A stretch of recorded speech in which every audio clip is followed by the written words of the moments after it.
ദൈവനാമത്തിന് മഹത്വം ഉണ്ടാകട്ടെ. ഏവർക്കും ഹെർമിറ്റ്സ് ടോക്സിലേക്ക് സ്വാഗതം. ഇന്ന് വാങ്ങിപ്പിന് ശേഷം വരുന്ന രണ്ടാമത്തെ ഞായറാഴ്ച. ഇന്നത്തെ വിശുദ്ധ ഏവൻഗേലിയോൻ ഭാഗം ശുദ്ധമുള്ള ലൂക്കോസ് 11-ാം അധ്യായം 9 മുതൽ 20 വരെയുള്ളതായ തിരുവചന ഭാഗങ്ങളാണ്. യാചിപ്പിൻ, അന്വേഷിപ്പിൻ, മുട്ടുവിൻ. നാം ഓരോരുത്തരുടെയും പ്രാർത്ഥനയിൽ സ്ഥിരത ആവശ്യമാണ് എന്ന് പഠിപ്പിക്കുന്നതിനായി ഒരേ കാര്യം തന്നെ 3 രീതിയിൽ യേശുതമ്പുരാൻ ഇവിടെ പറയുകയാണ്.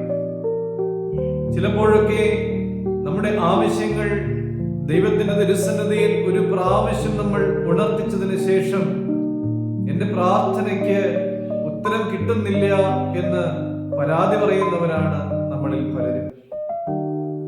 എന്നാൽ യേശുതമ്പുരാൻ നമ്മളെ പഠിപ്പിക്കുകയാണ്, നിനക്ക് കിട്ടിയില്ലെങ്കിൽ യാചിച്ചുകൊണ്ടേ ഇരിക്കുക. നീ കണ്ടെത്തിയില്ല എങ്കിൽ നീ അന്വേഷിച്ചുകൊണ്ടേ ഇരിക്കുക. നിനക്ക് തുറക്കപ്പെട്ടില്ല എങ്കിൽ നീ മുട്ടിക്കൊണ്ടേ ഇരിക്കുക.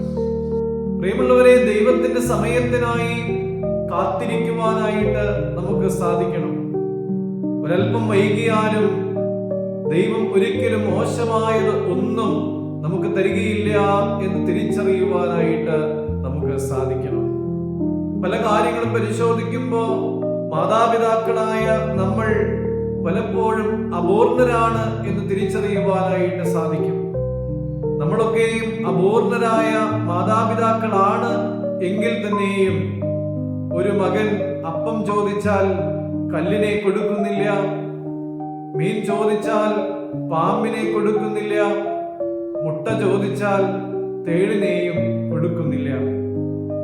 അപ്പോൾ അപൂർണരായ നമ്മൾ ഇത്രയേറെ വിവേകത്തോടും മക്കളോടുള്ളതായ അഗാധമായ സ്നേഹത്തോടും കൂടെ ഈ കാര്യങ്ങളൊക്കെയും വളരെ പെർഫെക്റ്റ് ആയിട്ട് ചെയ്യുമ്പോൾ സ്വർഗസ്ഥനായ പിതാവ് എത്രയോ അധികമായിട്ട് നമുക്ക് നന്മ നൽകുമെന്ന് തിരിച്ചറിയുവാൻ നമുക്ക് സാധിക്കണം.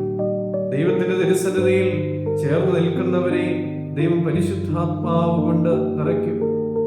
പരിശുദ്ധാത്മ കൃപയിൽ നിറയുവാനായിട്ട് നമുക്ക് സാധിച്ചു കഴിഞ്ഞാൽ നമ്മുടെ ജീവിതത്തിലെ പ്രതിസന്ധികൾ ഏതുമായിക്കൊള്ളട്ടെ, അതിനെയെല്ലാം അതിജീവിക്കുവാനായിട്ട്, അതിനെയെല്ലാം മറികടക്കുവാനായിട്ട് ഉള്ളതായ ഒരു കൃപ ദൈവം നമുക്കെല്ലാവർക്കുമായിട്ട് നൽകും.